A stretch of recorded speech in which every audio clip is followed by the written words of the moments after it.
tarde, mas fique tranquilo que antes das 10 você vai para casa. Amém? Glória a Deus. Vamos lá, capítulo 2 do livro do profeta Jonas. Você achou? Vamos ler. Glória a Jesus.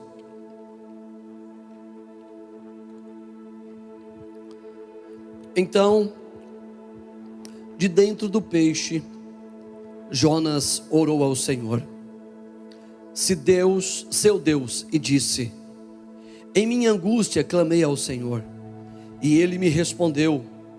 Gritei da terra dos mortos, e Tu me ouviste. Nas profundezas do oceano me lançaste, e afundei até o coração do mar. As águas me envolveram. Fui encoberto por Tuas tempestuosas ondas. Então eu disse: Tu me repuseste da Tua presença. E no entanto, olhei de novo para Teu santo templo. Afundei debaixo das ondas, e as águas se fecharam sobre mim. Algas marinhas se enrolaram em minha cabeça. Afundei até os alicerces dos montes. Fiquei preso na terra, cujas portas se fecharam para sempre.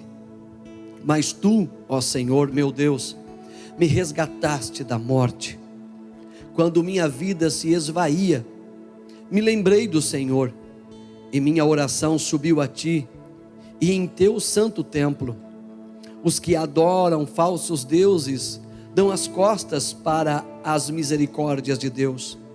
Eu, porém, oferecerei sacrifícios a Ti com cânticos de gratidão, e cumprirei todos os meus votos, pois somente do Senhor vem o livramento.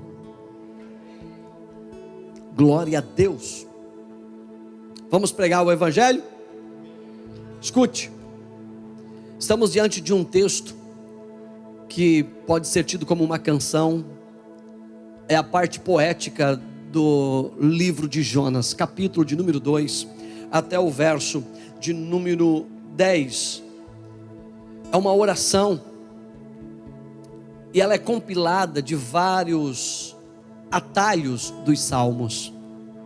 Se nós pegarmos do verso de número 1 até o verso de número 10 do capítulo 2 de Jonas, nós vamos ver muita semelhança com alguns salmos de Davi. Então, Jonas, ele faz uma oração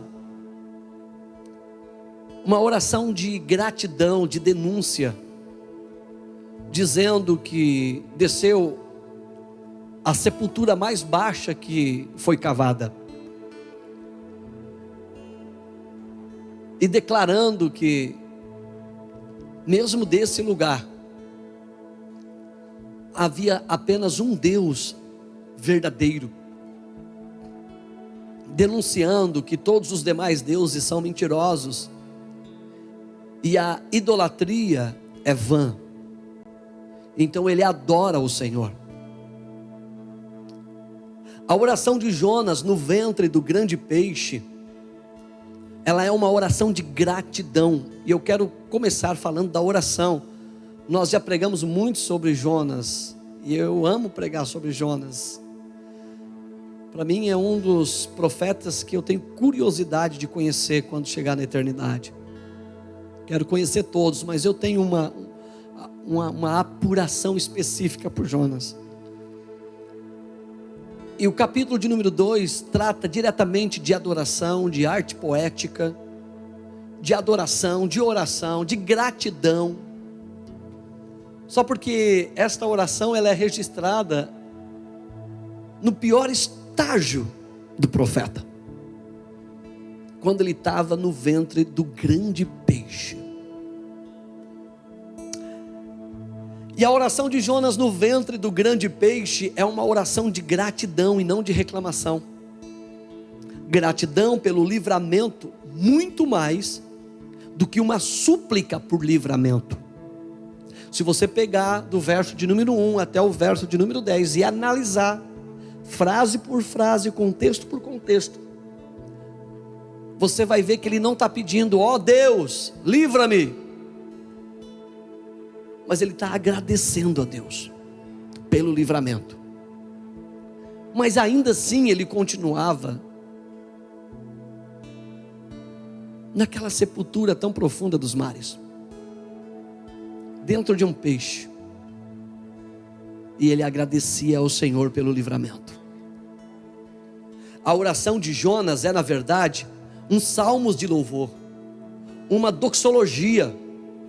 A oração de Jonas não contém uma palavra sequer de petição.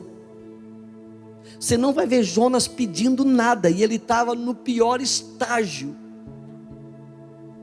no Sheol. A Bíblia chama de Sheol, isso é inferno. A melhor palavra para explicar o que a alma de Jonas sentia: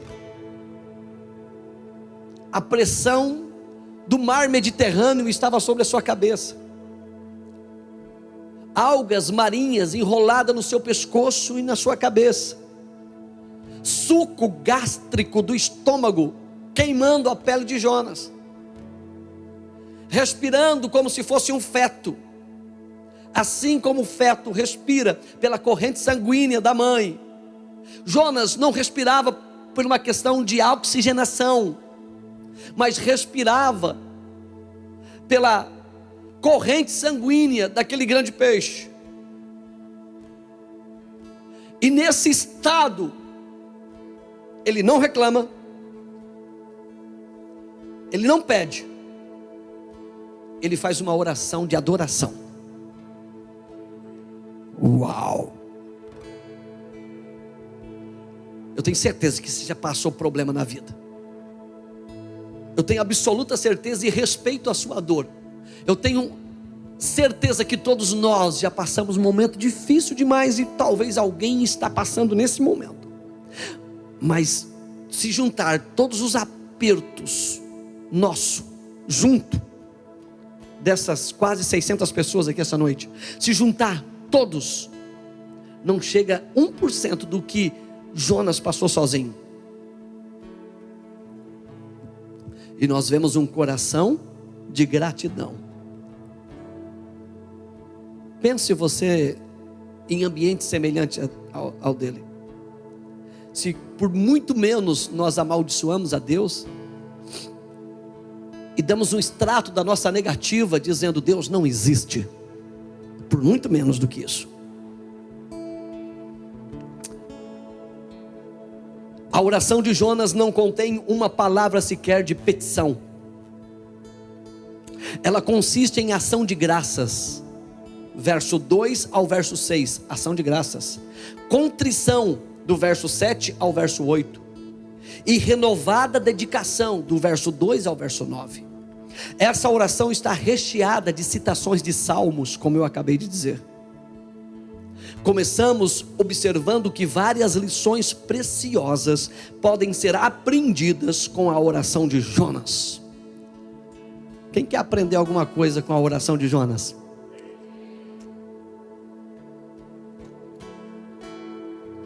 É a primeira vez que esse humilde pregador está pregando sobre a oração de Jonas, sobre esse salmo poético que ele fez.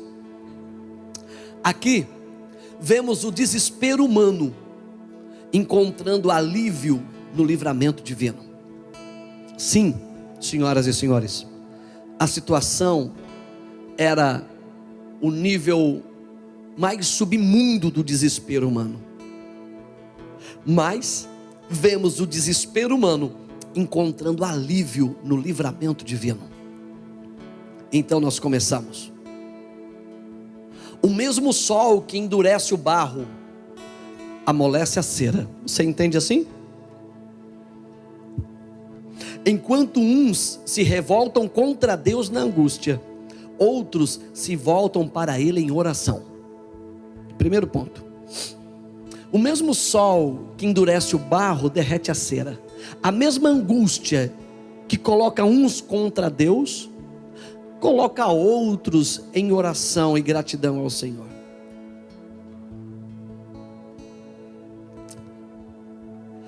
Aplicação: amadurecimento através das dificuldades. Crescemos nos tempos difíceis e não nos tempos em que tudo é fácil. Vai pegando. Momentos difíceis sempre ocorrerão na nossa caminhada com o Senhor. Você concorda? Não podemos fugir deles, dos momentos difíceis. Ao contrário, precisamos enfrentá-los, pois eles são parte do processo de sermos aperfeiçoados no Senhor. Se você optar por fugir dos momentos difíceis, compromete seriamente seu crescimento. À medida que supera diferentes obstáculos, você se torna mais forte e compassivo. Você se aproxima mais de Jesus.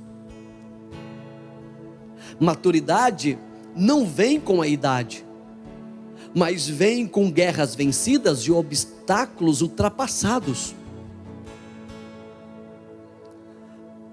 É notório o que o texto diz, verso 1. Então Jonas, do ventre do peixe, orou ao Senhor seu Deus. Mesmo Jonas, escute, o mesmo Jonas, não é outro, o mesmo Jonas que tentou fugir da presença de Deus sem oração, agora, encurralado pela providência divina, entrega-se a ela.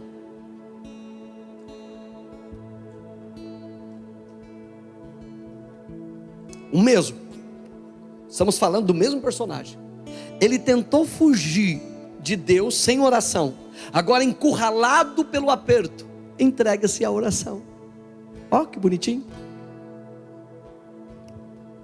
Jonas não orou quando desceu a Jope, não orou quando comprou sua passagem para Tarse, não orou quando tentou fugir para Nínive, não orou quando se escondeu no porão do navio, não orou quando a tempestade foi atrás dele no mar Mediterrâneo, não orou quando os marinheiros pagãos oraram, não orou quando foi atirado ao mar, mas ao ser engolido por um grande peixe, capturado nas profundezas do abismo, adivinha? Sentiu necessidade de orar.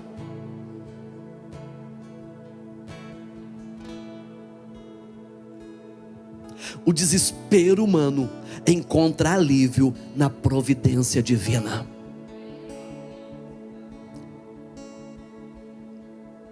Aponta para o seu irmão e diga: você vai orar. Ou mais vai. Você não está orando agora, né? Mas você vai orar. Te prepara. Diga para ele. Te prepara, você vai orar. E o meu conselho para você é que você ore antes. Não deixe para orar quando chegar no fundo. O meu conselho é que você busque os conselhos de Deus antes e ouça a sua voz.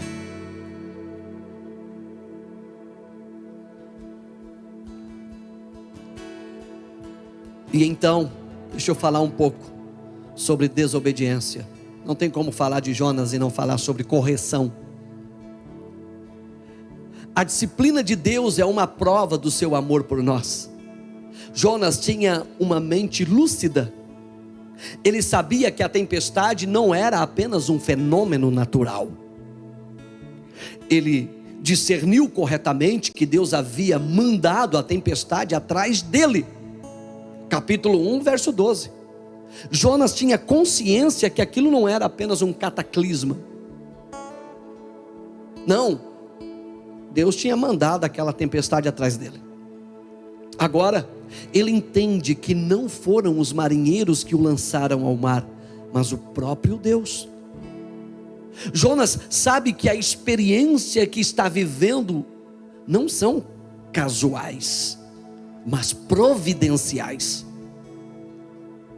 A situação que ele está vivendo não é uma casualidade, é uma providência de Deus. Deus proveu aquela situação, aquela dor, aquela angústia, aquele Sheol. Ele vê não o castigo de Deus para o destruir, mas vê a disciplina divina para o restaurar. Quero dizer para você que Deus não está com raiva de você. Quero dizer para alguns que Deus não quer destruir você.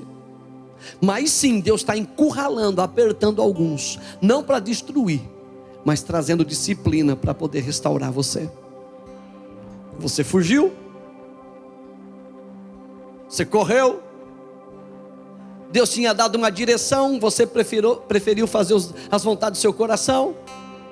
Abrimos mãos da vontade de Deus para viver a nossa.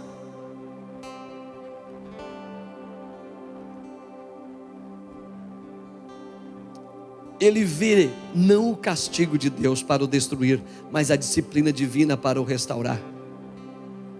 Ei, escute. Eu estou lendo aqui porque eu quero ganhar tempo. Escute. Deus não castiga, mas Deus disciplina.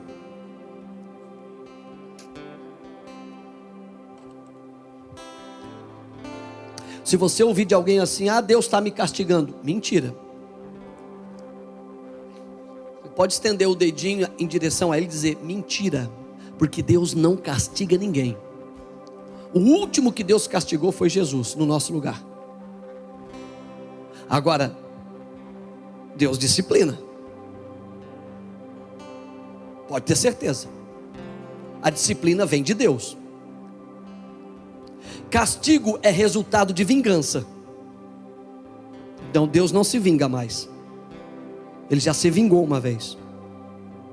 Disciplina é resultado de um amor que desenvolve e gera saúde. Ele precisa nos disciplinar para gerar em nós uma vida saudável. A disciplina é saudável. Não vou pedir para você levantar a mão, mas no seu coração você pode dizer, então se for Jesus, eis-me aqui. Por onde o Senhor vai começar a me disciplinar? Ouçamos o testemunho do profeta Jonas. Pois me lançaste no profundo, no coração dos mares, e a corrente das águas me cercou. Todas as tuas ondas e as tuas vagas passaram por cima de mim. Verso 3 do capítulo 2. Jonas não atribuiu sua experiência ao acaso.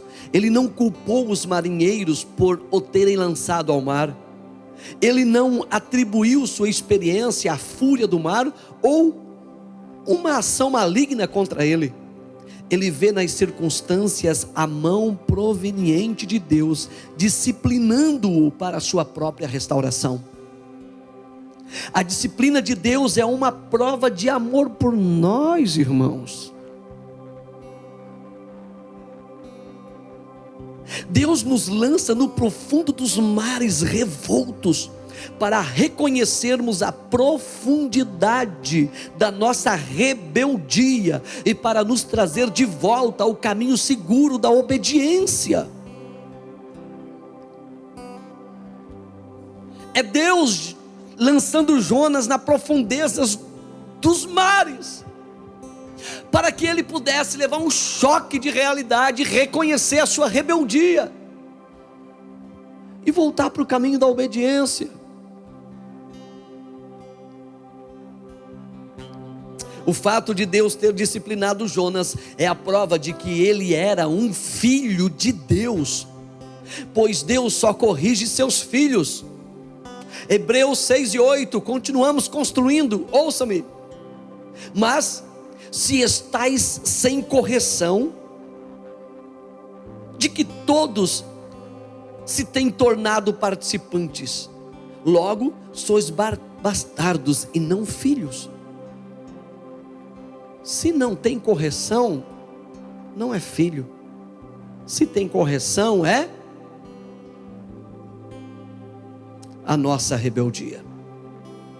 A maior tragédia do nosso pecado é nos afastar da presença de Deus.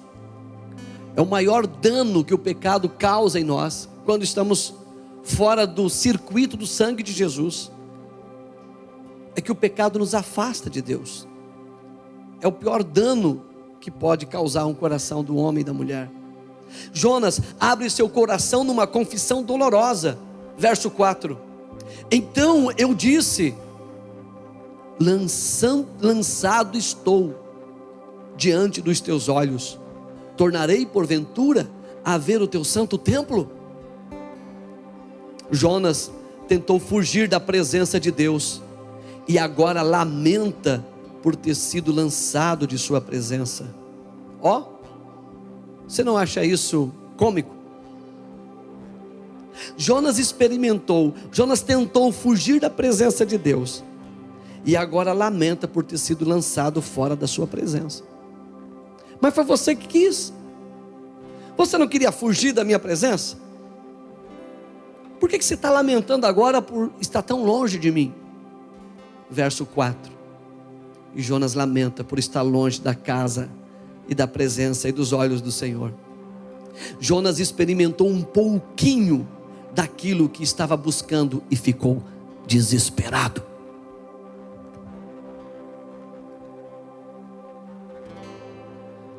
Ele queria tanto ficar longe de Deus, ele queria tanto usar a sua liberdade, ele queria tanto fazer da vida dele o que ele bem queria, fazer as suas escolhas sem ter que obedecer a Deus.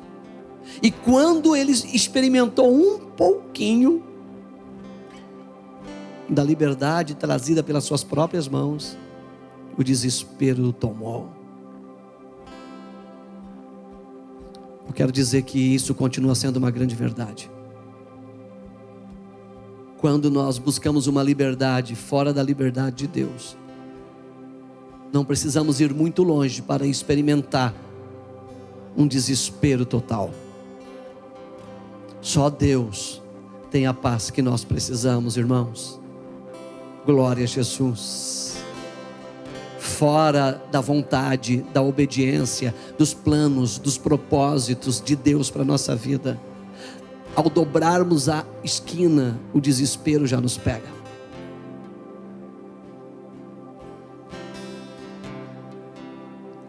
Nós abrimos mão da vontade de Deus para a nossa vida e decidimos viver a nossa vontade, e depois ficamos desesperados e não sabemos o porquê. Devemos lembrar que o estado que estamos vivendo foi nossa escolha. Ei, Jonas, está desesperado? Você escolheu isso, cara. Deus tinha uma boa, perfeita, agradável vontade para nós, mas decidimos viver a nossa vida.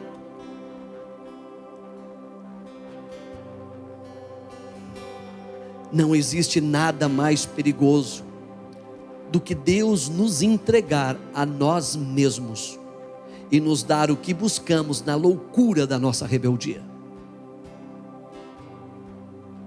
Não existe nada mais perigoso do que Deus entregar você às suas próprias paixões, nos entregar a nossas próprias vontades. Jonas, após tentar fugir para Tarse, saindo da presença de Deus, agora se vê a caminho do Sheol, onde estará permanentemente isolado de Deus. Ei! O pedágio mais caro que o pecado cobra é dar ao homem o que ele deseja.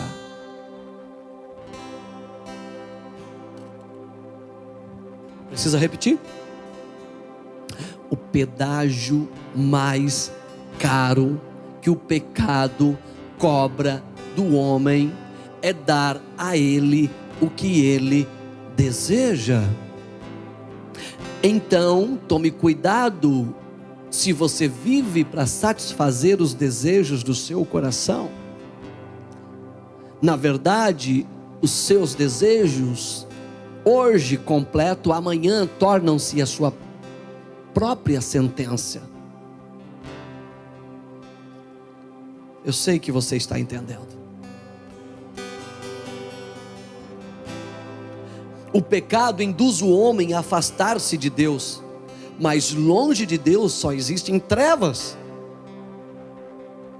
O que nós queremos longe de Deus? Responda para o seu coração, que tenta muito afastar você de Deus. Pergunta para ele: o que você quer fazer longe desse lugar? O que você quer, meu coração, fazer longe dos planos de Deus? O que você quer fazer longe da vontade de Deus? Porque longe da vontade de Deus só há trevas.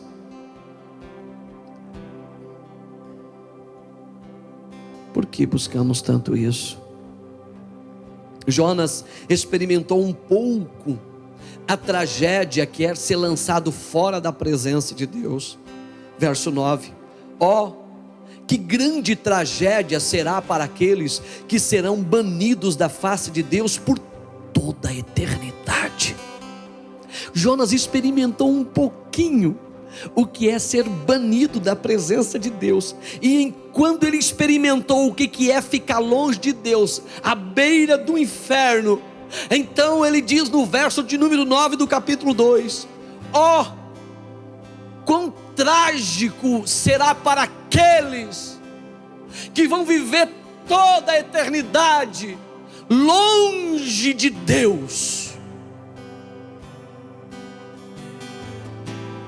Alguns historiadores dizem que Jonas, ao ser devolvido à praia, depois andou aproximadamente, 11 quilômetros, alguns dizem até mais, e chegou a Nínive. E quando ele pregou para Nínive, e toda a população de Nínive se arrependeu dos seus pecados, e o rei convocou um jejum, onde até os animais jejuaram. Diz que o impacto não foi apenas pela pregação que ele liberou, mas sim porque toda a população olhava para Jonas e sentia pavor, porque ele ficou 3 dias submetido ao suco gástrico do estômago do que seria uma grande baleia. A sua pele corroeu, parte dos ossos apareciam.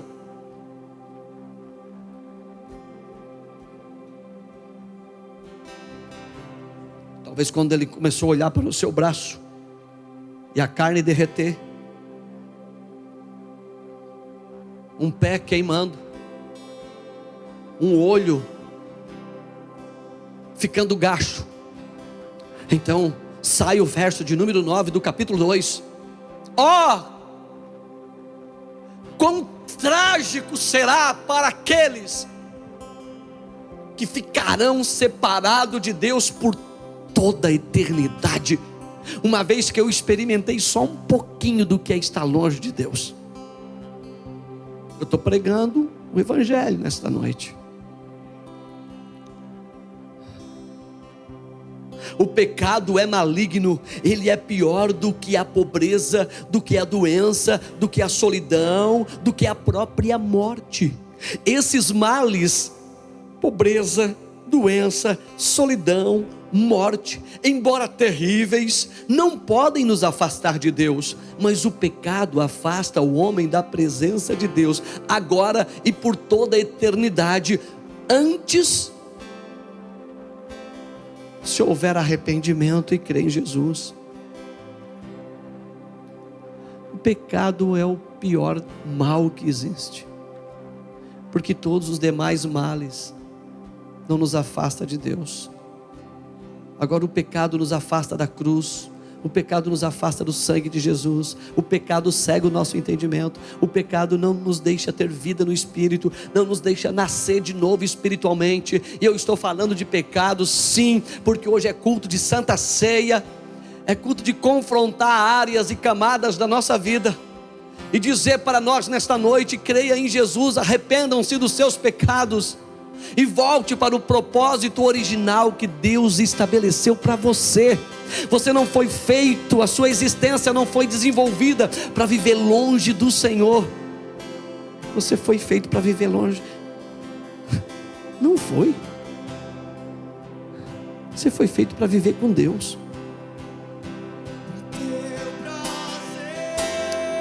Aleluia.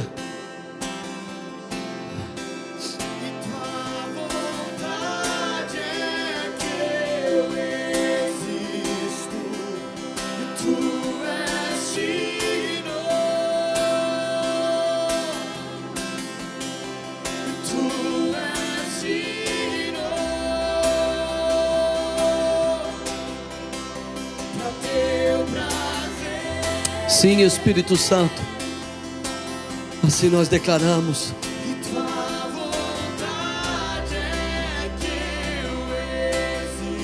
Volte para os planos de Deus nesta noite.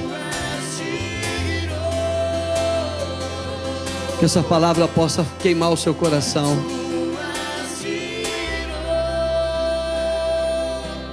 O pecado nos lança fora da presença de Deus.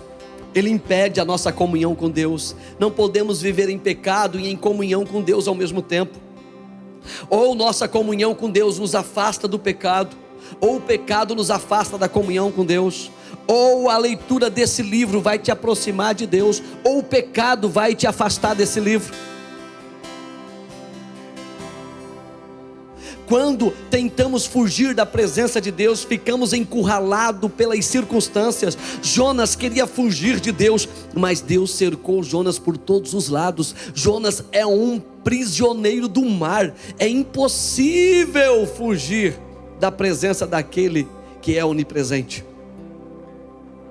O salmista perguntou em Salmo 139, do verso 7 ao 12: para onde me ausentarei do teu espírito? Para onde fugirei da tua face? Se suba aos céus, lá estás. Se faço a minha cama no mais profundo abismo, lá estás também. Se tomo as asas das alvoradas e me detenho nos confins dos mares, ainda lá me haverá de guiar a tua mão, e a tua destra me sustentará. Se eu digo, as trevas com efeito me encobrirão, a luz ao redor de mim se fora, e agora tudo é noite, até as próprias trevas não te serão escuras. As trevas e a luz diante de ti são as mesmas coisas.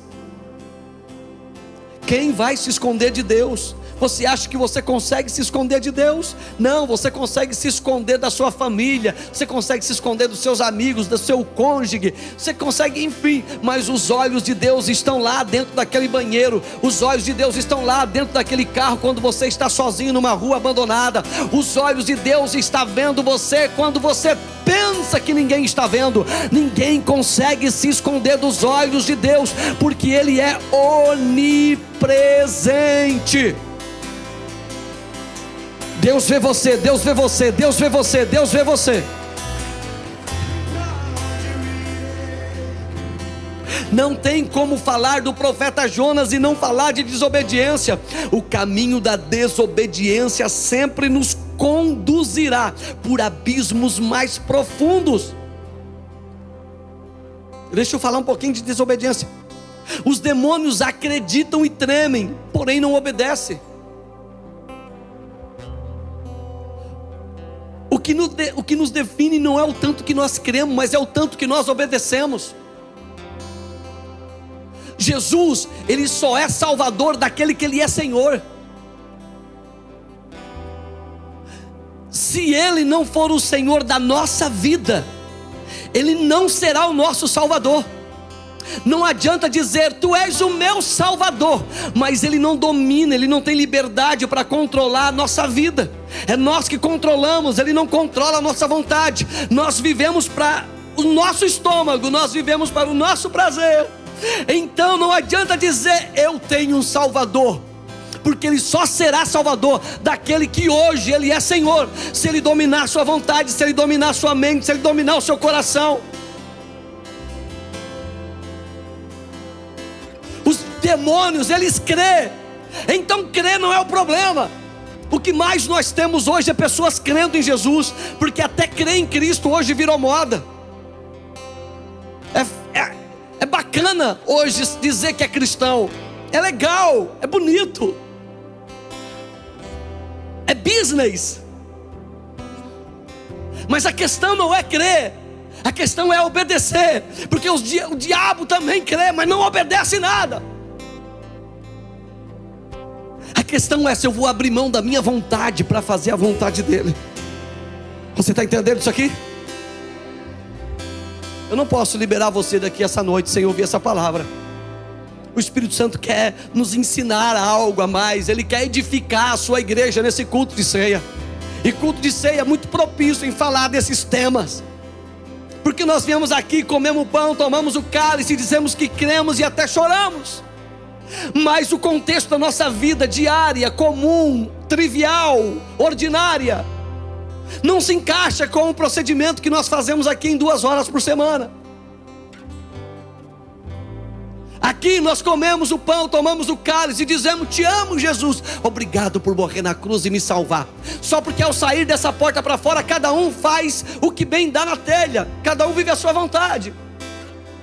E depois que você, eu, nós entregamos a nossa vida para Jesus, nós não temos mais escolha, porque aquele que tem escolha ainda não recebeu de Deus o discernimento do novo nascimento. Se você ainda escolhe, faz do seu jeito, sobe, desce e faz como você querer, me desculpa, mas você ainda não nasceu de novo.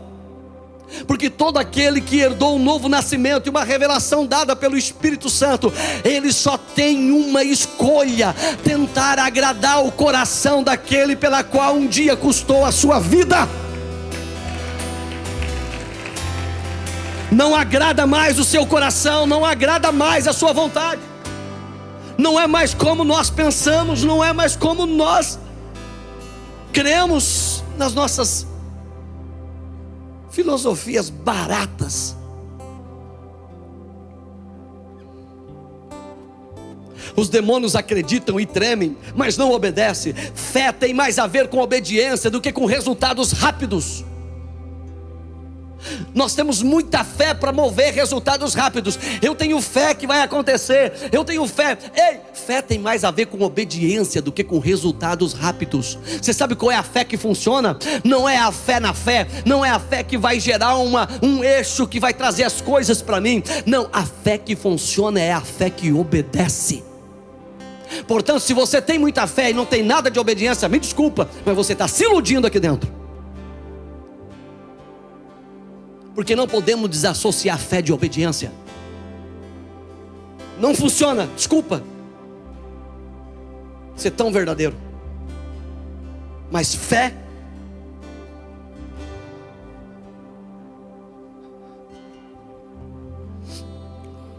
o que antecede a fé é a obediência. Jesus aprendeu a obediência pelas coisas que sofreu. Pedro aprendeu a obediência pelas coisas que sofreu. Paulo aprendeu a obediência pelas coisas que sofreu. Jonas aprendeu a obediência pelas coisas que sofreu. E quanto a nós? E quanto a você? Você aprendeu? Você aprendeu alguma coisa pelas coisas que você sofreu? Ou você está duro, áspero, frio, amargo e ressentindo, dizendo: ai, eu não merecia passar isso. Nesse caso, você, ou seja lá quem for, não aprendeu nada. Quem dera obedecer. Exortando-os a permanecer firme na fé, e mostrando que através de muitas tribulações nos importa entrar no reino de Deus.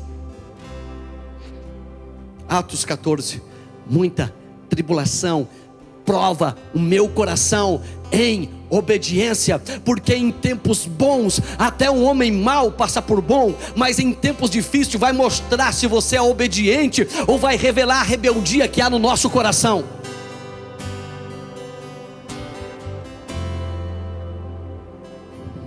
Você sabe para que vem a pressão? Para mostrar se nós realmente temos obediência ao nosso Deus.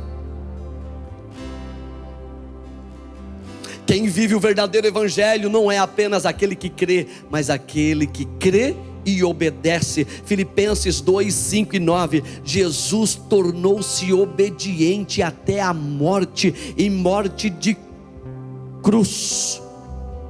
Jesus foi obediente até morrer. Será que nós estamos propensos a obedecer até morrer? Enquanto nós não obedecemos hoje, Ele não vai confiar o amanhã. Esquece, não adianta você ficar fazendo planos sobre o amanhã. Não adianta nós ficarmos criando projeto, fazendo desenho e dizendo que amanhã vamos fazer isso, que amanhã vai dar certo, que amanhã não sei o que, que amanhã eu vou, que amanhã vai dar certo. Não adianta, porque se nós não obedecemos hoje, não haverá o amanhã.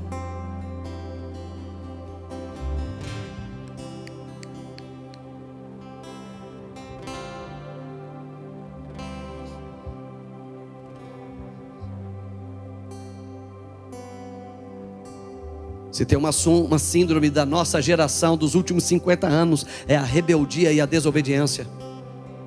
Fala em obediência numa classe para você ver o que acontece. Chega na sala de aula o professor e diz para os alunos: hoje eu vou falar sobre obediência. Vê o que acontece. Chega um pai dentro de casa, senta os filhos e diz assim: ó, hoje eu vou ensinar sobre obediência para você. Para ver se já não se levanta os calcanhares de Aquiles, se já não vem defesas próprias, já não vem razões. Levanta-se, pastor, para falar de obediência num culto de Santa Ceia, para ver o que acontece.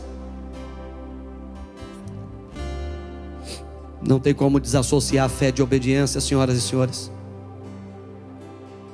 Não adianta nós ficarmos projetando muito sobre o amanhã, se nós não estamos obedecendo hoje. Se não há obediência em nós hoje, enquanto nós não obedecermos hoje, fique tranquilo, eu já vou encerrar. Enquanto nós não obedecermos hoje, Ele não vai confiar ao amanhã. Esqueça, podemos nos cortar, que não vai acontecer. Não adianta orar se não obedecer, não adianta jejuar se não obedecer, não adianta ser cheio de talentos, cheio não adianta. Obediência é a chave.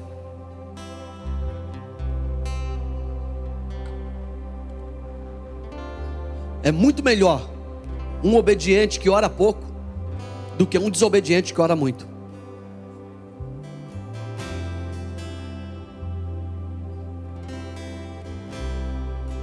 Sua espiritualidade pode impressionar a mim, mas diante de Deus é reprovada.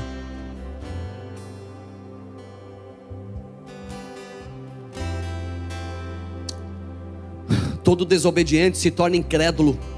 Não tem como um desobediente tomar posse da promessa de Deus. Veja Hebreus 13:14 até o 19. Porque nos temos tornado participantes de Cristo, se de fato guardamos firme a fé até o fim, a confiança que desde o princípio tivemos, enquanto se diz: hoje, se ouvirdes a sua voz, não endureçais o vosso coração, como foi na provocação do deserto.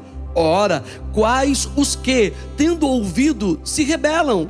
Não foram de fato todos os que saíram do Egito por intermédio de Moisés? Então, e contra quem se dignou por 40 anos o Senhor? Não foi contra os que pecaram, cujos cadáveres caíram no deserto?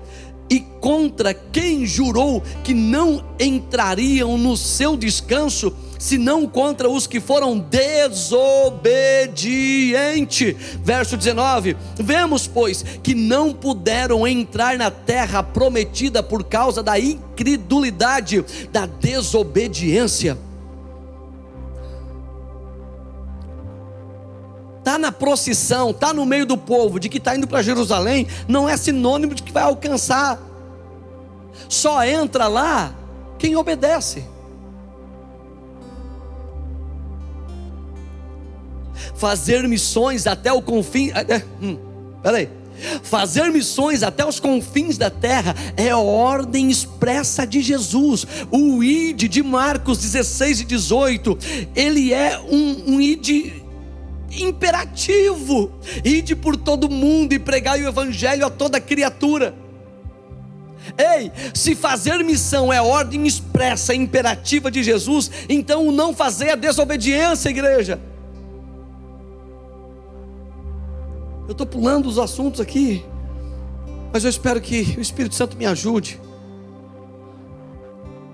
Um contexto coletivo como igreja, o não salvar o pobre, o não fazer missão, seja ela urbana ou transcultural. Você sabia que a igreja que não é missionária, ela está em desobediência? Porque o id é expresso, ele é imperativo, é uma ordem: façam, obedeçam, e ponto final. Uma vez que eu não estou fazendo, então eu estou em desobediência num contexto como igreja.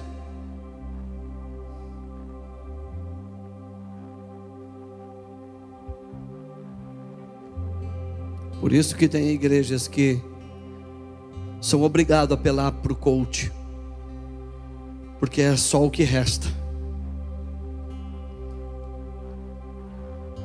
Os autores bíblicos são unânimes em afirmar que, quando Adão e Eva desobedeceram a Deus, a natureza humana se corrompeu, trazendo para o homem morte. Entre tantos significados, também está ligado a todo tipo de limitações. A desobediência adoeceu o corpo, a alma e o espírito do homem. Quantas coisas tristes vieram quando o homem desobedeceu. Se pela ofensa de um e por meio de um só reinou a morte, muito mais os que receberam a abundância da graça e o dom da justiça reinarão em vida por meio de um só, a saber, Jesus Cristo. Pois assim como por uma só ofensa veio o juízo sobre todos os homens para a condenação, assim também por um só ato de justiça veio a graça sobre todos os homens para a justificação que dá vida. Agora, porque como pela desobediência de um só homem, muitos se tornaram desobedientes.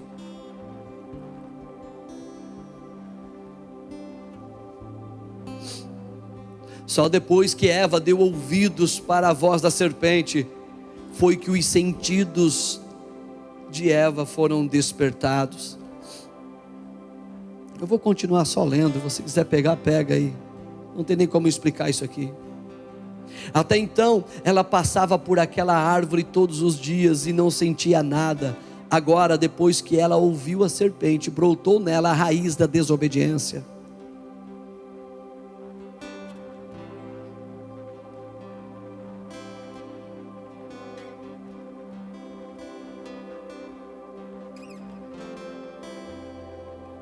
E aqui tem um paradoxo, porque veja bem, o texto diz que, vendo a mulher que a árvore era boa para se comer, agradável aos olhos, e árvore desejável para dar entendimento, tomou-lhe do fruto e comeu. Gênesis 3:6. Escute, minha filha, meu filho, o salivar da boca de Eva para comer do fruto proibido foi o que fez com que ela visse que a árvore era agradável para dar entendimento. Ela ouviu, desobedeceu.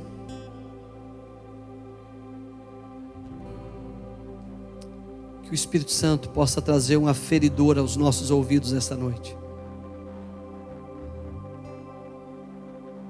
Qual é a voz que nós estamos ouvindo? Se há desobediência em nós, talvez nós estamos ouvindo vozes demais.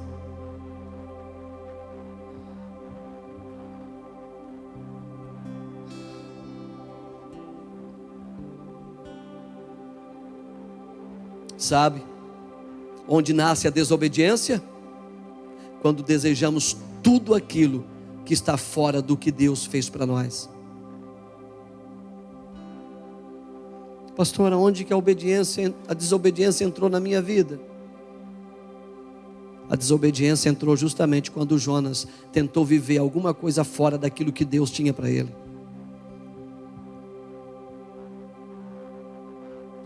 Quando que a desobediência entrou na minha vida? Quando Eva tentou experimentar qualquer coisa que fosse fora daquilo que Deus tinha feito para ela. Podemos fazer uma pergunta: você tem tentado a experimentar algo fora dos planos de Deus? Ou melhor, você tem sido tentado a experimentar algo fora dos planos de Deus? A desobediência começa aí. Fica dentro daquilo que Deus projetou para você. Quantos trocam a verdade de Deus pela mentira do inimigo? Trocam a sabedoria de Deus pelo engano do diabo, de que serão mais felizes? Quantos trocam as revelações de Deus por coisas que o inimigo faz brilhar diante dos seus olhos, como se fosse melhor do que o que Deus está dando a eles? Aí nasce a desobediência. A desobediência nasce quando nós trocamos tudo que Deus tem nos dado por coisas mentirosas do inimigo. Consequência da desobediência do ímpio. A consequência da desobediência do ímpio é morte e separação de Deus. Mateus 24:50. O Senhor desse servo voltará em dia que não se espera e em hora que não se conhece. Cortará o servo ao meio e lhe dará o mesmo destino dos hipócritas. Ali haverá choro e ranger de dentes. Essa é a consequência dos desobedientes que não servem a Deus. Mas espera aí, não se assuste. Qual é a consequência dos filhos que desobedecem? Eles são disciplinados para ser restaurados. Acaso vocês se esqueceram das palavras de ânimo que Deus lhes dirigiu como filhos dele? Ele disse: meu filho, não despreze a disciplina do Senhor, não desanime quando Ele o corrigir, pois o Senhor disciplina quem Ele ama e castiga todo aquele que aceita como filho. Enquanto suportam essa disciplina de Deus, lembre-se de que Ele os trata como filhos. Quem já ouviu falar de um filho que nunca foi disciplinado pelo pai? Se Deus não os disciplina como faz com todos os seus filhos, significa que vocês não são filhos de verdade, mas ilegítimos. Uma vez que respeitamos nossos pais, teremos terrenos que nos disciplinam. Não devemos nós nos submeter ainda mais à disciplina do Pai, de nosso espírito, e ainda assim obter vida? Pois nossos pais nos disciplinaram por alguns anos como julgaram melhor. Mas a disciplina de Deus é sempre para o nosso bem, a fim de que participamos de sua santidade. Nenhuma disciplina é agradável no momento em que é aplicada. Ao contrário, é dolorosa. Mais tarde, porém, produz uma colheita de vida justa e de paz para os que assim são corrigidos. Esse texto está na Bíblia, Hebreus capítulo 12, do verso 5 ao 11. O que preferimos receber de Deus? A morte como consequência da nossa desobediência? Ou ser disciplinado para ser restaurado? O que a gente prefere?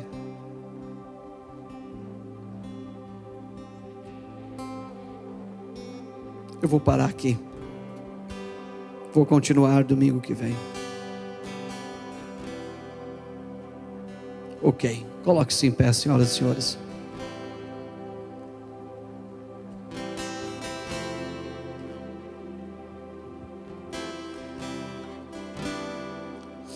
Eu quero convidar você a orar em cima dessa palavra. Aquilo que você entendeu. É possível que para cada um aqui o Espírito Santo falou dentro da realidade de cada um. Mas eu convido você e insisto para que você não dê as costas para esta palavra. Nenhum de nós. Eu quero convidar você a fechar os seus olhos e fazer um autoexame.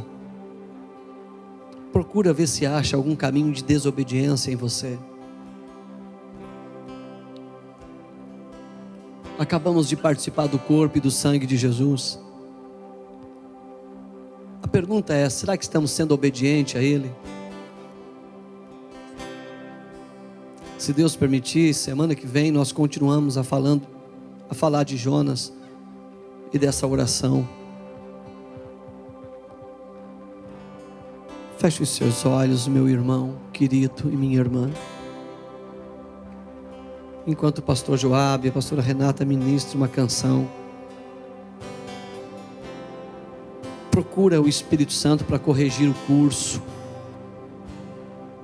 Há uma chamada do Espírito Santo nesta noite para nós entrarmos em um nível mais profundo de obediência. Talvez você está sofrendo algumas consequências porque está faltando algum nível de obediência na sua vida. E sabe, o problema da desobediência é que a gente não sofre sozinho. Basta um desobedecer para a casa dele toda sofrer. Às vezes tem pessoas na sua família que está sofrendo e não sabe por quê, e o culpado é você. Às vezes os seus negócios estão indo a pique e a família começa a sofrer privação, necessidades, algumas dificuldades. O barco está afundando e todo mundo pensando que o problema está neles, e o desobediente está num sono profundo e não desperta da sua desobediência.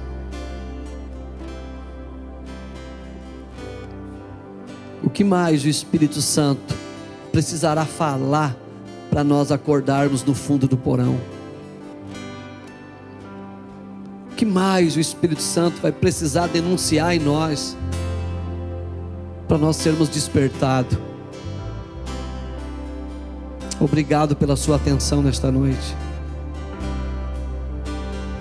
Mas eu não sinto que devo pedir desculpa por essa palavra.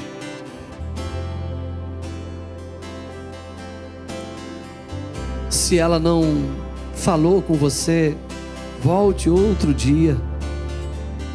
Quem sabe essa palavra não é para você. Mas se essa palavra falou com você, por favor, seja verdadeiro e reconheça que você precisa de cura em áreas de rebeldia e desobediência. Não adianta crer, é necessário obedecer. Que bom que você já aceitou Jesus como seu Salvador, mas quem sabe hoje você deverá aceitá-lo como seu Senhor, como Senhor da sua vida. Não viva mais pelas suas vontades, pelas suas escolhas. Não viva apenas pelos seus conselhos. Entregue-se hoje aos conselhos de Deus, e um grande milagre acontecerá na sua vida. Tenho dito, em nome de Jesus. 2 minutos você ora e vai para casa. Fique à vontade.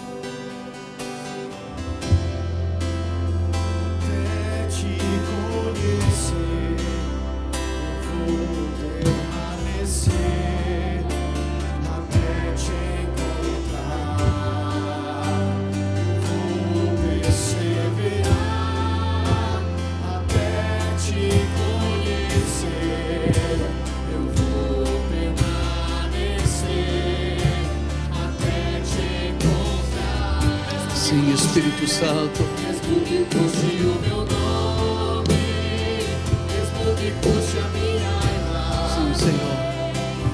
Mesmo que custe tudo, Senhor, eu digo sim. nos ajuda, Espírito Santo.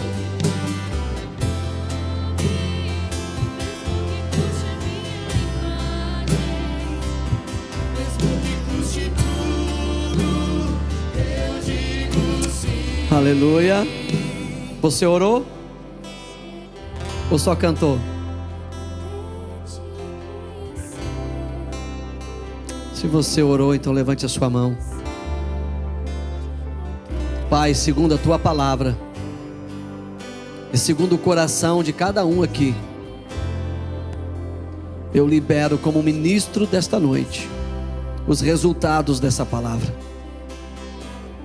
Aonde há verdade, aonde haver sinceridade, que essa palavra brote e traga os frutos e resultados para o teu reino e para a tua glória, e que muitos cursos sejam corrigidos, aqueles que estavam indo para longe do Senhor, que sejam atraídos de volta a ti, Senhor, em nome de Jesus.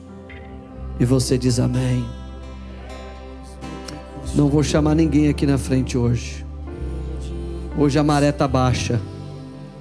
Levante a sua mão. Jesus Cristo é. Jesus Cristo é. Ele é Senhoras e senhores, boa noite. Até a próxima. Obrigado a todos.